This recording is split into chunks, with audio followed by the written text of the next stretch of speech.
তুই না কইছস আমার লগে সংসার করবি না, এই নে তোর কাবিনে 2 লাখ টাকা আর লগে আরো 1 লাখ টাকা দিলাম, এই নে 3 লাখ টাকা নিয়ে বাইরে যা।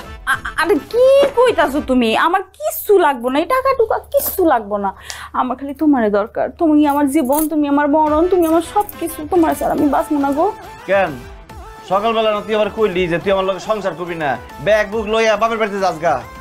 আরে তখন তো আমি বোকা ছিলাম, গাধা ছিলাম, রাম ছাগল ছিলাম, সেই জন্য আমি এইসব কথা বলছিলাম। কিন্তু এখন আমি সব জ্ঞানে সব বুদ্ধিতে বলতেছি আমার কোনো কিছুর দরকার নাই, আমার শুধু স্বামী তোমারই দরকার। আমি শুধু তোমার সাথেই সংসার করবো। কেন আমার সাথে সংসার করবি কেন? আমি তো ফকিন্নি, গরিব, দিন আনি দিন খাই, তোর কিছু দিতে পারি না। আরে তুমি তো এখন গরিব না, গরিব হয়েছে আমার বাপ মা 14 গোষ্ঠী।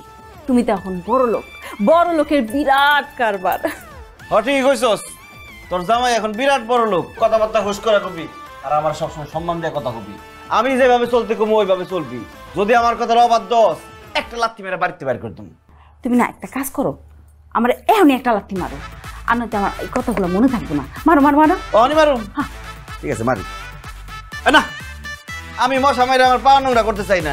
অন যা, কথা বাড়াইস না, যা আমার লেগে শরবত নিয়ে আয়, আমার অনেক কাম আছে, টাকা কোন তুই যা সর।